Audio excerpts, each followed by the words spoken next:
Hi, I'm Brent Johnson, and today I am at St. Clement's Episcopal Church in Philadelphia, and with me is Peter Richard Conte, the organist here.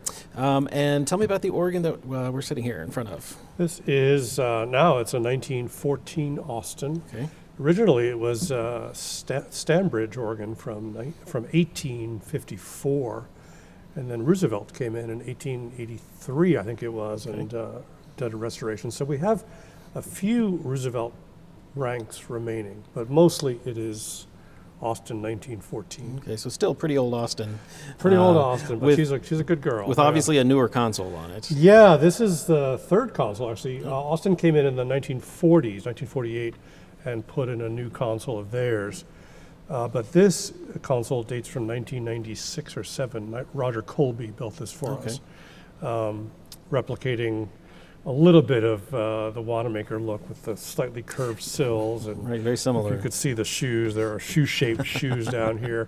And he built this. It's incredible because it fits inside of a 5-foot square sort of enclosure. Yeah, it's a pretty compact little It's console. and he did an amazing job with this. 4 manuals with this incredibly comfortable sort of curved layout. He did a beautiful job with it. Well, we should say most people probably know your name as the Wanamaker organist, so it makes sense that some details here. A few little things. But this is your church gig. How long have you been here at this church? Since 1991. Okay, so you've come to know this organ very well. Very well. We're All good. right. We're good friends. Well, I would love to hear some of it. Can you walk me through some of the stops and ensembles here we have in this? lovely Yeah, space? I mean, it's you have to sort of think outside the box with this organ. It doesn't have what you'd call regular plenums. It doesn't. We don't. 1914, they weren't Right. concerned with that kind of stuff. So the glory of this organ is the 8-foot line, like in the old symphonic school. Sure, you know. yeah. So I can show you a few of the stuff, like the great diapasons. They're not giant scale necessarily, but they're just very rich. Here's the second open.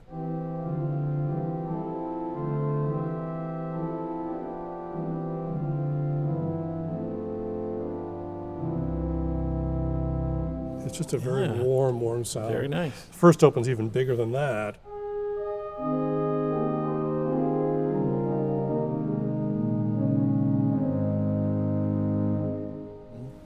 Not a principle in any way. No, It's early a- 20th it's a- century, no, definitely. It's definitely, right?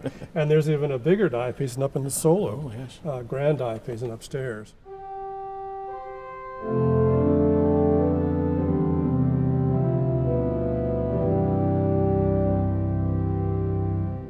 So you get those all going together, and you wind up with quite a chorus.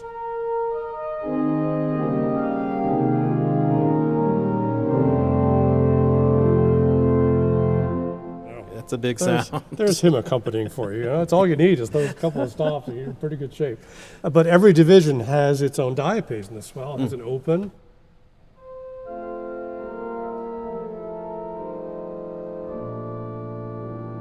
And the choir has a diapason as well.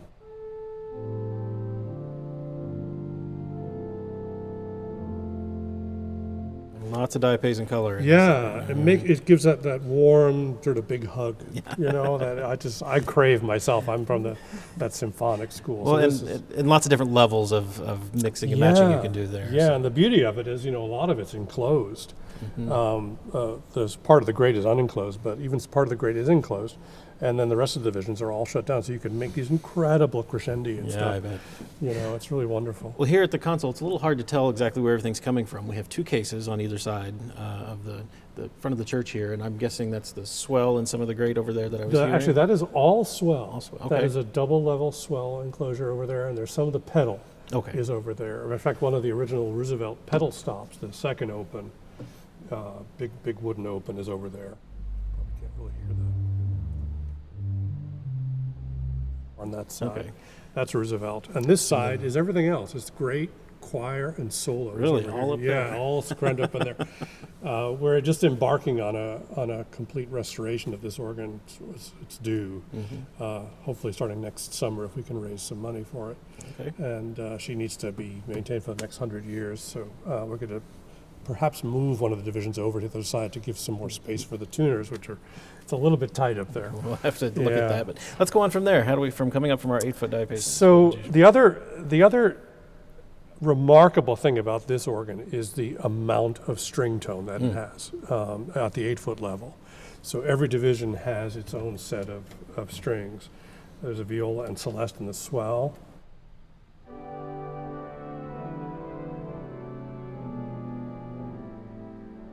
Orchestral set of viols over there. The grate has its own set of celli.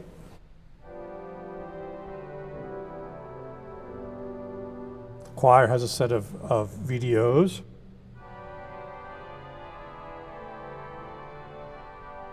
And a set of Dulciano Undamaras. The solo has a set of giant gambas.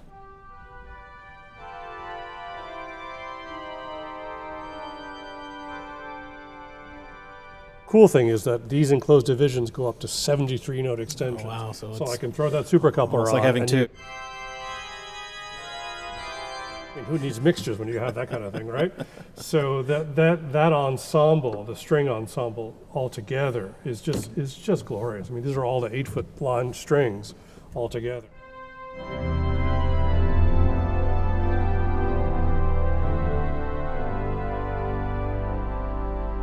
4-foot supercouplers on with that whole mess, and you get.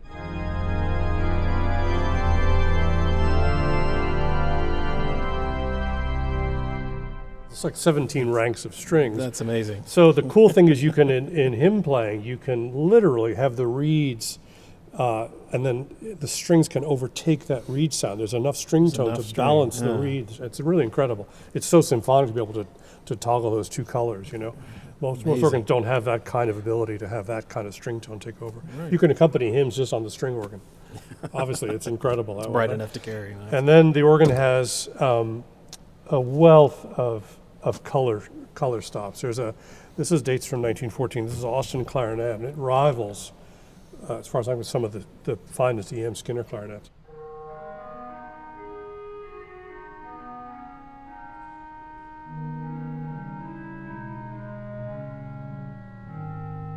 It's a really lovely. It's a wonderful clarinet. Clear, love it. Yeah, and then there's a. This actually is not Austin. This is French horn. This is E.M. Skinner French horn, which we added.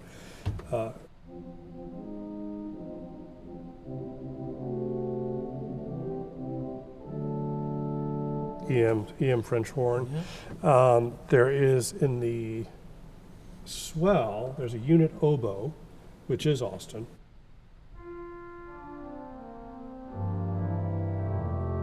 And it unifies at 4 and 16, so.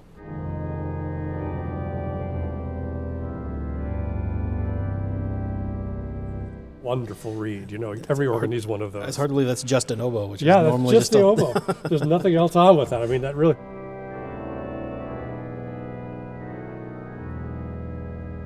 There's other meat, but it's just that bites. It's a magical stuff. I have to say, Samuel Hughes did all our reed restoration, and he's a master at bringing those reeds back to where they were. You know, there's a cornopian up in the swell as well. The full swell, just the reeds.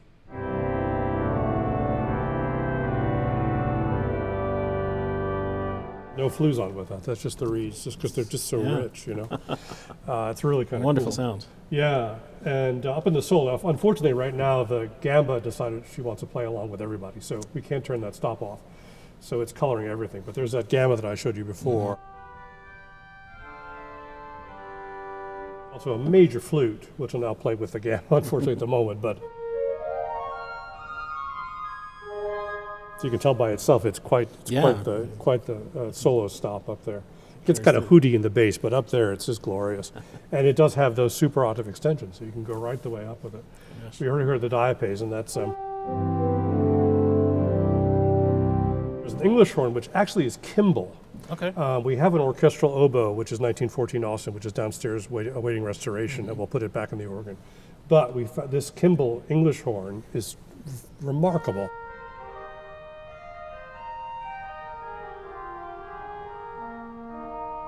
It's just a wonderful sound. It came from First Presbyterian in town here. They got rid of it for some reason, and we wound up with it, and it's just wonderful. Yeah, lovely.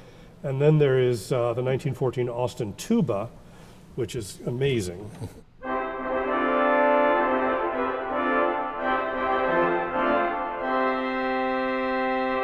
it's unified into the pedal as the trombone. So it's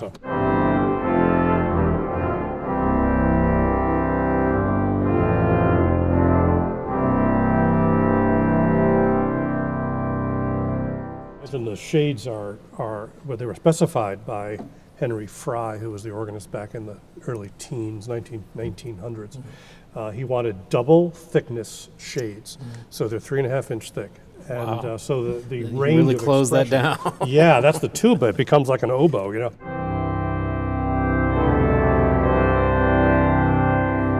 Tremendous expression range, and the whole organ's Indeed, built that way. yeah. Yeah, it's a remarkable thing, really is. So this is another one of the original Roosevelt stops. This orchestral flute in the grate is an original 4-foot. The original 4-foot Roosevelt flute, I believe, is what this was.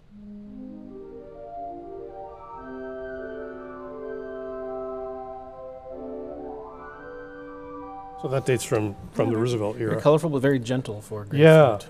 The other flute that is Roosevelt is what's now labeled Clarabelle in the choir. That's also from the Roosevelt era.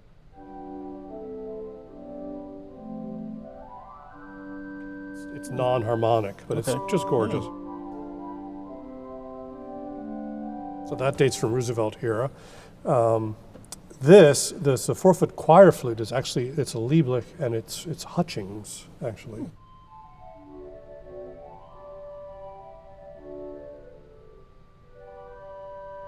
But they work well together. Just there's charming flutes all over the organ, lovely, yeah. really amazing. Another Roosevelt flute is this Melodia in the swell. This dates from the 1880s.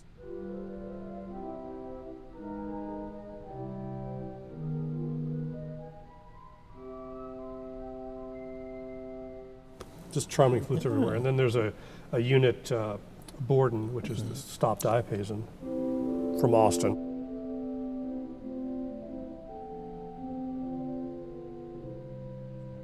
As well. But you can make some amazing sounds with these flutes.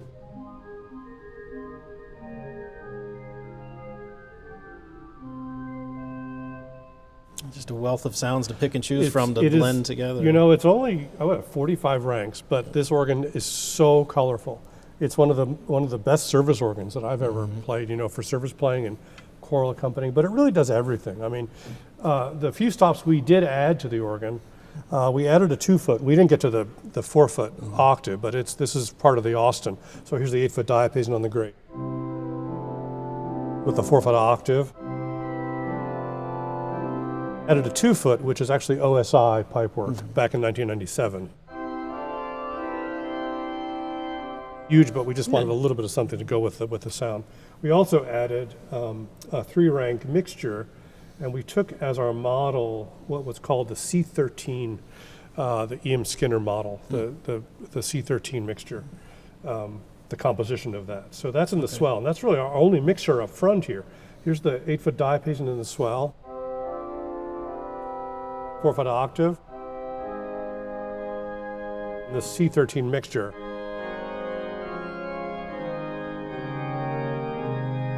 The beauty of that is you can super couple it and it doesn't scream at you. Wind up with kind of a plenum, not really if you put them all together. There's the great 842 and the swell mixture. You can get a kind of a, you know. But that's about as loud and bright as all the strings too. You have that Exactly, same yeah. cutting power with. That's the those beauty of it, is principles. that sound it can be absolutely tamed by the string organ. Yeah, and of course, how much of that is exposed in the grate? The grate, those three are all So, okay. unenclosed, yeah. But you could So close down those swell. the swell upper mixture work. can go right the way down. With the super coupler, without it.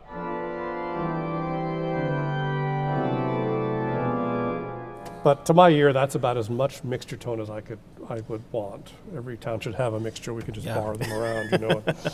But yeah, no, the organ, it's not dull in any way. No. You can't call the organ dull. And of course, the beauty of these organs from this period, you know, having the extension octaves, 73 notes, you could take something like that gamba and throw it into the mix at 2 pitches, just the straight gamba without the celeste, and you wind up with another mixture kind of a sound. I mean, it's kind of incredible that can just do that.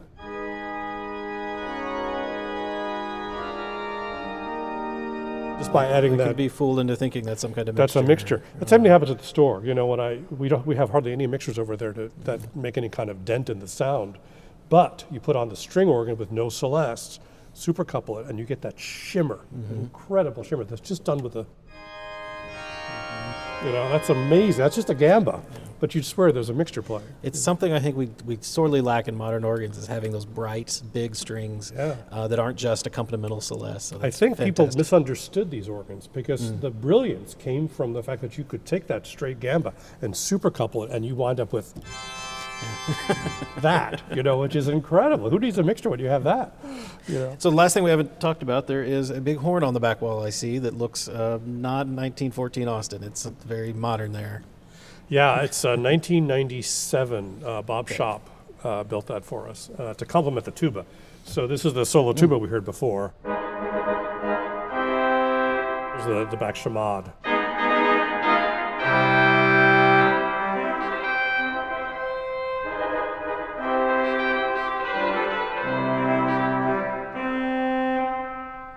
Yeah, very lovely. I don't think our microphones will accurately convey the stereophonic effect you get up here, but that's a nice bright trumpet. But It's not a good overwhelming. read. I was going for like a tromba on chamade, but that's a little bit brighter, but it works really well. Well, it's nice to have the contrast too, with the solo. Yeah, no, it works really well. It looks great up there too.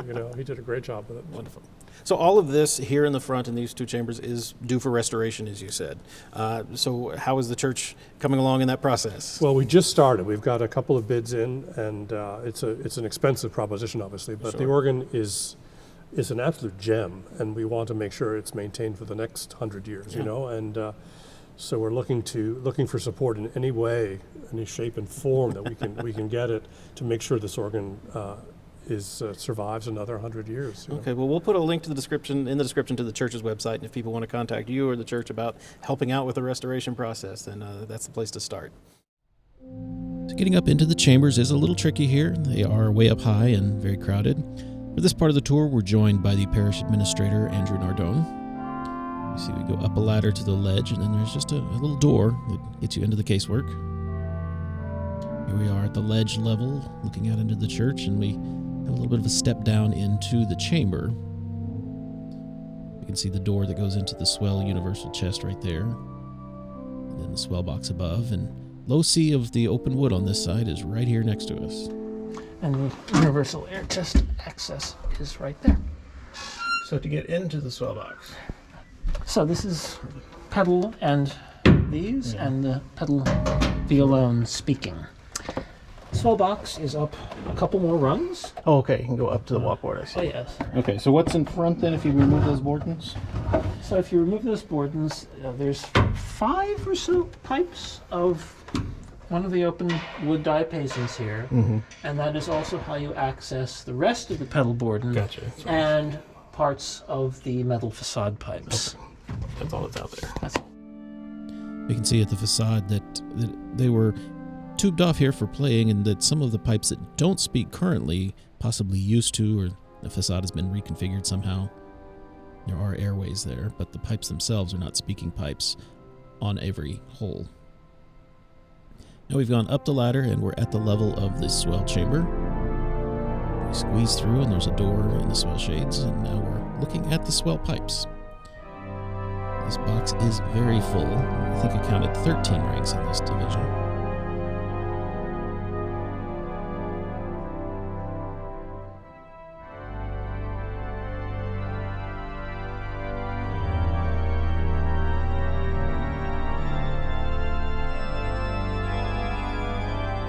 Then back out on the walkboard, we can go up 2 more levels actually, in front of the swell box, between the facade pipes and the swell box, and we can see the top of the open wood. Those are the pipes we saw the bottom of when we entered the chamber. Facade pipes there. And on top of the swell, it's a little hard to see because I'm not tall enough, but there are mitered opens that are actually resting on the top of the swell box, which is set at an angle. Now we're back down on the floor. There's the console, and back in the sacristy behind the console, there's a closet, actually a stairwell, with a ladder going up from there. We go up the ladder, and the first thing we see are 2 very large pipes that had to be squeezed into the chamber here. Very old pipes, too.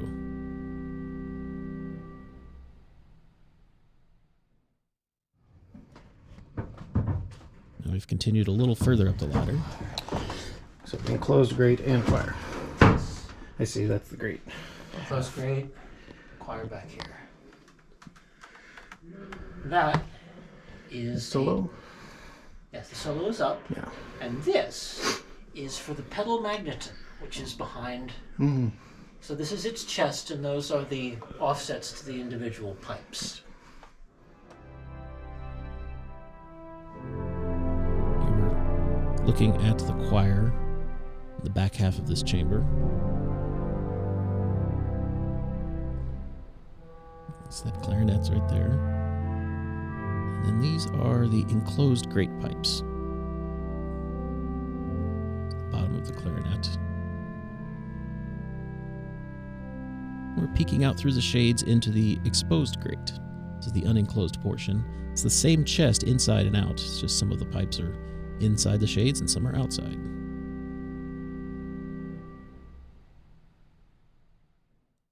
So the solo, we go back out, we get on the ladder, and we go higher. Up in the next. So going up the ladder, we're now looking into the solo chamber. Also very full. Notice the little door in the back.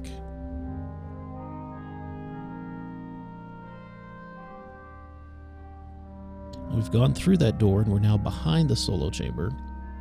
And here are more pedal open pipes back here, both horizontal and vertical. We saw the chest for these down in the choir chamber. Also mitered over the top of the solo box.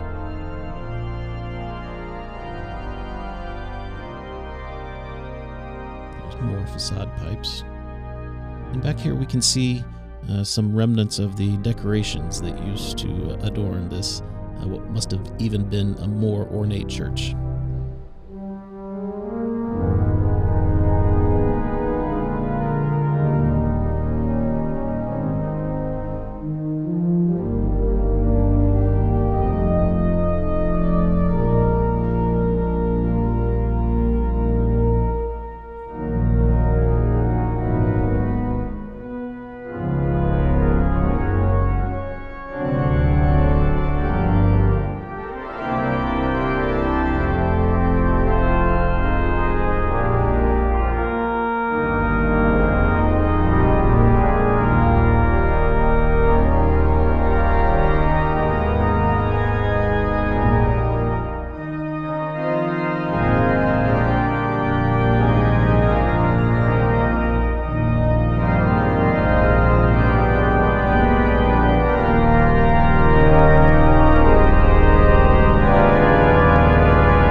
There's some other things here we haven't talked about yet because there's a whole nother organ here in the church, correct? There is. The echo organ is a 1933 white leg molar, Oh, wow. which we rescued from, actually Bart Wisiger, a good friend of ours, rescued it from St. Paul the Apostle Church in Baltimore. It was a mission church that was closing, and this organ was just going away, you know. And Bart called us and said, "There's an organ that you really need to have." Gosh. It's a vintage white leg.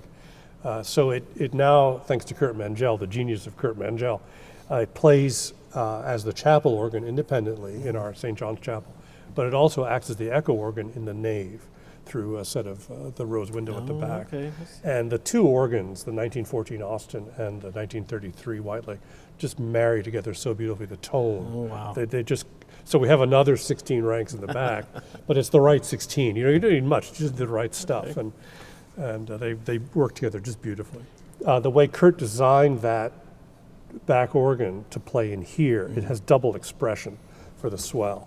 Well, I know you're anxious to hear all of that white leg molar. It's completely own organ though, so we're going to go listen to that separately, and you'll have to just come back next week and see that video then. For now, Peter, thank you so much for showing us around this Austin organ with tons of other little goodies in there. It's just an amazing sound to hear all of those strings and how bright Some people think of these as tubby old things, but man, this has just got a lot of color and a lot of interest to it. So it was really exciting to hear, and I appreciate you showing us around today. My pleasure. Like I said, we'll be back next week with a little more from St. Clement's. So make sure you're subscribed to our channel and click the bell to get notifications when new videos are released. If you would like to be a sponsor of the Oregon Media Foundation and help us make more videos with great people like Peter here, you can do that by going to Oregon.media and clicking on support.